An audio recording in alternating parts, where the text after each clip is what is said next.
Bonjour à tous, j'espère que vous allez bien. Aujourd'hui, je vais vous apprendre à décrypter le langage de votre enfant en 6 étapes. Alors, je suis Mélanie Rouen, l'auteure du blog harmoniefamiliale.fr. Je vous invite à aller faire un petit tour et vous pouvez y télécharger mon guide qui vous mènera à l'harmonie avec vos enfants en 5 étapes. C'est un guide gratuit que j'ai confectionné exprès pour vous, donc n'hésitez pas à aller le télécharger, lisez-le et dites-moi ce que vous en pensez. Alors, comment décrypter le langage de votre enfant ?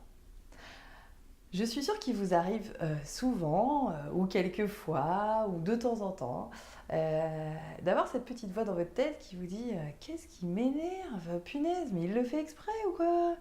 Il fait tout pour m'embêter, je suis sûre qu'il teste mes limites. Ce genre de petites phrases-là. Vous voyez, les phrases de parents qui se sentent un peu persécutés, qui sont persuadés que les enfants, en fait, font, je sais pas, manigancent des complots pour les embêter ou pour tester leur résistance à l'épreuve, des choses comme ça. Si, je suis sûre que ça vous est déjà arrivé. Et en fait, c'est assez incroyable parce que quand on y prête attention, on se sent quand même un peu persécuté en tant que parent, alors que nos enfants, franchement, sont à 10 000 kilomètres de ce genre d'idées. C'est-à-dire que j'ai une bonne nouvelle pour vous, ce sont des pensées d'adultes, ce ne sont pas du tout des pensées d'enfants. À aucun moment, l'enfant va dans un coin en se disant alors on va tout faire pour embêter maman et pour la pousser à bout jusqu'à la faire pleurer ou la faire hurler. Non, les enfants font pas ce genre de plan en fait. C'est vraiment des pensées d'adultes. Euh, si vous remarquez chez votre enfant un comportement qui est répétitif et qui vous provoque en vous vraiment une réaction émotionnelle intense, je vous invite à prendre le temps et à prendre le recul et à poser cette situation, peut-être par écrit, parce que souvent à l'écrit, euh, vraiment plus qu'à l'oral ou plus que simplement à travers des simples pensées, l'écrit permet de vraiment poser des mots et de vraiment poser les choses. Le cerveau associe en fait le geste à l'idée et c'est vraiment quelque chose qui a un impact plus important pour vous. Donc je vous invite à poser par écrit la situation, essayer de la comprendre, de savoir vraiment ce qui vous met en colère à ce moment-là, ce qui vous agace, ce qui vous amène à avoir des pensées comme celle-ci, et à essayer de comprendre, parce que souvent l'enfant qui a des comportements répétitifs comme ça essaye de vous dire quelque chose, et tant que vous n'aurez pas compris en fait ce qu'il essaye de vous dire, eh ben, il va continuer. Même si finalement la conséquence pour lui est négative. Parce que tout ce qu'il veut, votre enfant, c'est que vous soyez heureux. Et oui, l'enfant, en fait, veut que son parent soit heureux. Mais si, tout à fait. Il ne veut pas manigancer des choses contre vous. Au contraire, il veut que vous soyez heureux parce que lui, il a besoin d'être sécurisé. Et quand il voit son parent heureux, bien dans sa peau, et ben, il se sent sécurisé. Et à ce moment-là seulement, il se sent apaisé et il arrête d'avoir des comportements qui peuvent vous titiller ou qui peuvent engendrer chez vous des réactions émotionnelle intense. Alors revenons à nos 6 étapes. Donc si vous avez dans un petit coin de votre tête à un moment donné ce genre de pensée, il m'énerve, elle fait tout pour m'énerver, elle fait exprès, c'est pas possible, mais il teste mes limites, il fait exprès de pas se rappeler, c'est pas possible, je lui ai dit 14 fois hier, c'est pas vrai. Pensez donc à ces 6 étapes. Alors la première, vous la connaissez par cœur maintenant si vous me suivez, c'est la respiration. Dans ce genre de situation, le plus important est d'abord de respirer.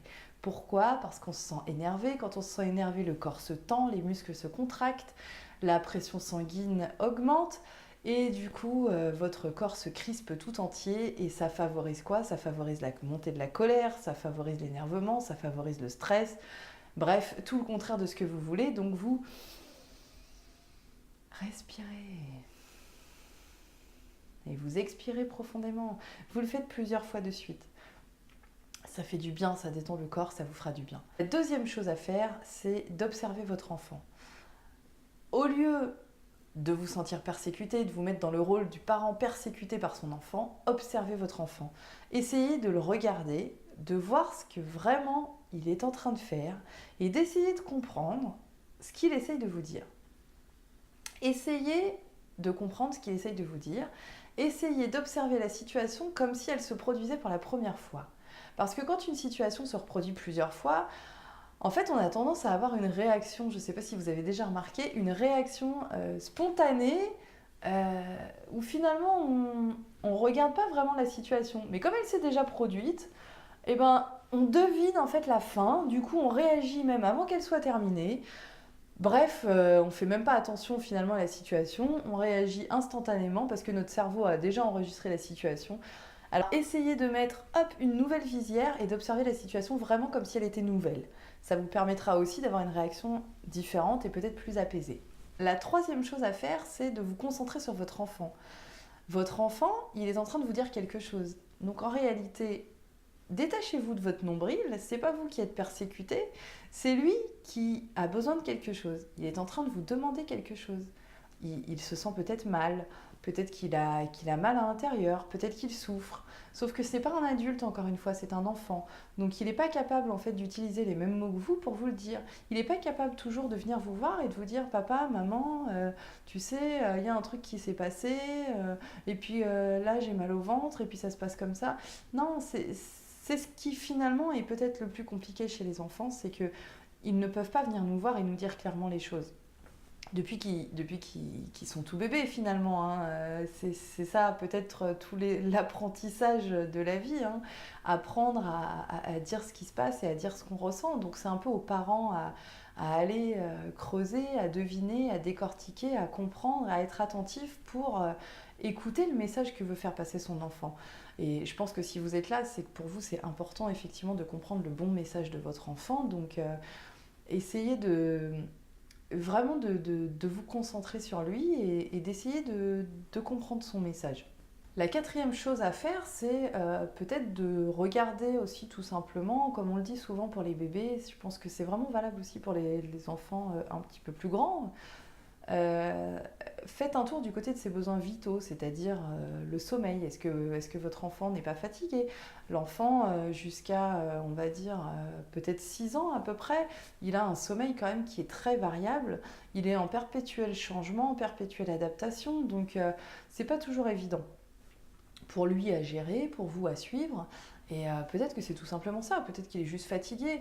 À l'école, à la crèche, il est beaucoup sollicité, il voit beaucoup de choses, donc c'est pas... Voilà, c'est des choses qui peut-être vous semblent pas fatigantes, mais lui, il a tellement de neurones qui travaillent en même temps, il est tellement dans l'apprentissage, qu'en fait, il a des journées vraiment très fatigantes. Donc faites un tour du côté de la fatigue, du côté de la faim aussi, parce qu'il faut savoir que l'hypoglycémie chez les enfants provoque vraiment un changement d'humeur qui est remarquable. Faites attention à ça et vous verrez que vos enfants changent vraiment d'humeur en fonction de l'hypoglycémie. Donc c'est-à-dire quand ils ont faim en fait, la diminution du taux de sucre dans son sang et ben, peut provoquer des réactions comme ça qui sont déstabilisantes pour vous. Cinquième chose, si donc il n'est ni fatigué, il n'a pas particulièrement faim, faites un tour du côté de sa journée. Vous pouvez lui demander comment s'est passée sa journée.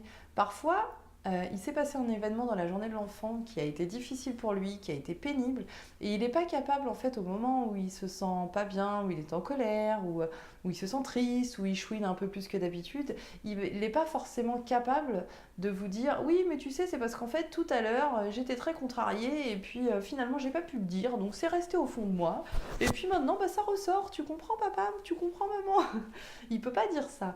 Donc, essayez de faire un tour du côté de sa journée, demandez-lui comment ça s'est passé. Peut-être que vous découvrirez le petit point déclencheur de cette colère qui est resté en fait un peu en suspens, comme une frustration, et du coup, eh ben, qui le tracasse et qui ressort à ce moment-là quand il est à la maison, quoi. Et la sixième chose à faire, donc, c'est de trouver ce dont il a besoin ensemble. Donc vous discutez ensemble et vous trouvez, en lui faisant des propositions en fonction de son âge, de quoi as-tu besoin? Est-ce que tu as besoin de te reposer? Est-ce que tu aurais besoin d'aller te défouler peut-être? Est-ce que tu as besoin au contraire d'un moment calme? Est-ce que tu as besoin que je te lise une histoire? Et voilà, essayez de trouver ensemble en fait ce qui lui ferait du bien à ce moment-là et vous verrez que le reste de la journée se déroulera de façon plus apaisée en portant donc l'attention sur ce que veut vous faire passer comme message votre enfant. Et en bonus, n'hésitez pas du tout à utiliser le câlin. Le câlin, c'est l'arme secrète des parents, comme je l'appelle. C'est-à-dire que l'enfant est toujours friand de câlins. Ça fait du bien à l'enfant, ça fait du bien aux parents. C'est un contact humain qui est gratuit, qui est chaleureux, qui fait du bien au moral, qui provoque la sécrétion de l'hormone du plaisir, qui favorise la relation, qui favorise le lien, qui renforce le lien entre vous et votre enfant. Alors n'hésitez pas, s'il ne sait pas de quoi il a besoin, proposez-lui juste un câlin. Et voilà, et le tour est joué, c'est votre arme secrète. Et même s'il n'a pas tout compris à ce qui s'est passé finalement, vous non plus, et ben c'est pas grave, le câlin fait du bien, ça passe et c'est génial. Voilà, donc appliquez ces six choses-là euh, pour être plus à l'écoute de votre enfant et dites-moi ce que vous en pensez. Si vous avez aimé cette vidéo, bien sûr, vous cliquez sur j'aime, partagez-la autour de vous, abonnez-vous à la chaîne pour suivre la suite des actualités et allez faire un tour sur mon site harmoniefamiliale.fr pour télécharger le guide gratuit qui vous mènera à l'harmonie avec vos enfants en 5 étapes. Je vous souhaite une belle journée, une belle continuation et je vous dis à bientôt. Ciao ciao.